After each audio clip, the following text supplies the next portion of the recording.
J'entends souvent dire que déléguer dans la location courte durée, ça coûte extrêmement cher. Et je vais te démontrer dans cette vidéo que la délégation, ça ne coûte pas cher du tout. On va prendre un exemple concret et je te montre ça tout de suite, juste après l'introduction.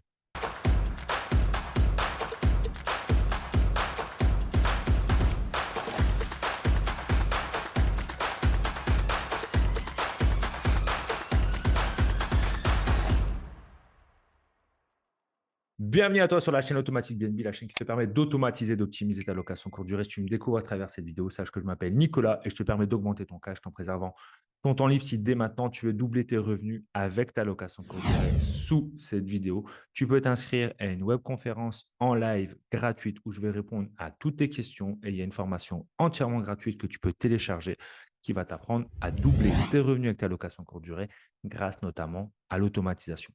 Et aujourd'hui, je vais te montrer également qu'on peut gagner de l'argent et surtout beaucoup de temps grâce à la délégation. Et tu verras que la délégation ne coûte pas si cher que ça. En tout cas, tu vas t'apercevoir que c'est plutôt tout simplement un blocage mental que tu as par rapport à la délégation. Je vais donc te montrer un exemple concret derrière mon ordi pour te démontrer que la délégation, ça ne coûte pas si cher que ça. J'entends souvent dire que la délégation, ça coûte cher, donc j'ai pris un cas concret. Dans un de mes T2 qui peut accueillir jusqu'à 4 personnes.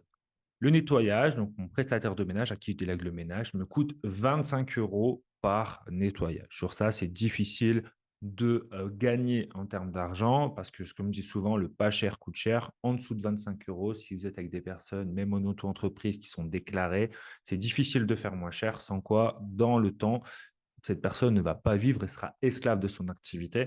Et moi, mon objectif, c'est d'être avec des personnes sur lesquelles je peux avoir confiance sur la durée. Donc, il faut aussi les payer correctement. Donc, sur un T2, on est à 25 € du nettoyage. À ça, donc moi, je délègue la blanchisserie, c'est 8 € pour deux personnes. Donc ça, je délègue à la blanchisserie Elis, mais il y a d'autres blanchisseries professionnelles. D'ailleurs, petit conseil, hein, si tu veux tout simplement te rapprocher de certains fournisseurs et de certaines blanchisseries, je te conseille tout simplement d'être très vigilant et de regarder dans les hôpitaux, les restaurants, etc., quel type de blanchisserie ils utilisent parce qu'ils délèguent tout simplement cette activité-ça à des entreprises professionnelles, à des blanchisseries professionnelles. Donc, sois très attentif à quelles sont dans ton secteur, ton territoire, les blanchisseries qui pourraient t'aider à mettre ça en place.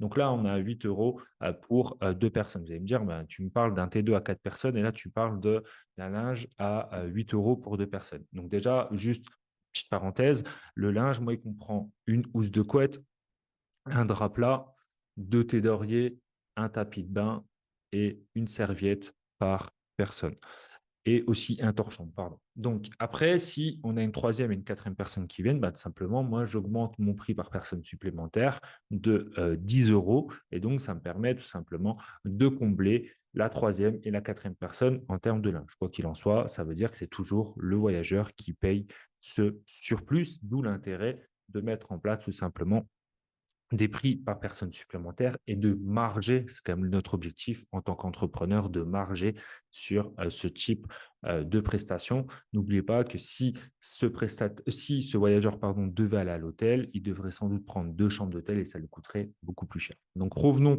à ce qu'on est en train d'évoquer. Donc on va calculer 8 € pour le linge par rotation. Consommable, je compte à peu près 5% du prix, donc 1,65 €. Et ensuite, il y a la partie en plus délégation. Donc là, juste en faisant ce calcul-là, on est déjà à 35 €. C'est difficile de faire moins. Entre les nettoyages, comme je dis toujours, le pas cher coûte cher, donc il faut quand même payer convenablement vos prestataires. Celui qui fait le nettoyage et la blanchisserie, ça doit être pour moi deux personnes distinctes, tout simplement, parce que c'est deux métiers distincts. Et si vous avez une accumulation, tout simplement, de logements, si vous grossissez, vous allez voir que votre prestataire de ménage ne pourra jamais faire les deux de manière qualitative. Au bout d'un moment, c'est humain. Soit il va se concentrer sur le nettoyage, soit sur la blanchisserie, mais il y a une de ces deux activités qui va tout simplement perdre en qualité parce que sinon, il va travailler 24 heures sur 24, il va faire les ménages pour vous la journée et le soir, lorsqu'il va rentrer et le matin, il va s'occuper du linge. Mais ça, ce n'est pas possible dans le temps. Ce n'est pas un esclave et donc à un moment donné, il va délaisser certaines choses ou tout simplement vous laisser tomber en disant que c'est trop chronophage et qu'il ne peut pas gérer ça. Donc, je vous conseille d'avoir une partie blanchisserie et une partie ménage. À ça, il faut rajouter évidemment les consommables, donc le savon, le papier toilette, les sachets poubelles, du café, du thé, etc. Donc moi, voilà, comme je vous l'ai dit, je compte 5%. Donc ça fait 1,65 €. Et à ça, il y a des choses à rajouter qui sont pour moi le yield management. Donc, c'est tout simplement la tarification dynamique, la communication avec les voyageurs. Donc, ça, pareil, je vais vous mettre un lien sous la vidéo. Moi, je travaille avec Service après-vente Albert et le Channel Manager pour automatiser toutes vos tâches. Et vous allez voir que du yield management, la communication avec les voyageurs et le channel manager, ce n'est pas ce qui coûte le plus cher. Ça va vous coûter en fait 4 euros supplémentaires par rotation. Comment je fais ce calcul? Moi, le yield management, ça me coûte 20 euros par logement et par mois. La communication voyageur également et le channel manager, 57 euros pour 3 logements. J'ai fait le calcul, j'ai en moyenne entre 12 et 13 réservations par mois. Donc, rotation, hein, parce que ça peut être des réservations qui durent 2 à 3 nuits par mois. Et donc, c'est comme ça que je fais le calcul pour avoir un prix par rotation. Comment je fais ce calcul-là? Quand je vais sur Superhot, tout simplement, on peut se mettre sur un mois donné. Donc là, j'ai pris par exemple le mois d'août.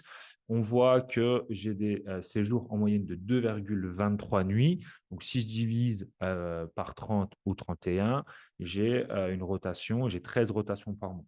Là, pour l'exemple, j'ai pris 12 rotations. Ça veut dire que c'est encore un scénario encore plus pessimiste parce que si ici j'ai mis 13 rotations, donc 13 réservations, vous imaginez bien qu'ici les chiffres seraient encore plus faibles. Mais je voulais être le plus objectif possible et avoir des scénarios les plus pessimistes possibles, tout simplement pour vous démontrer que le fait de déléguer la tarification, de déléguer la communication voyageur, d'automatiser avec un channel manager, ça va vous coûter 4 euros supplémentaires par rotation.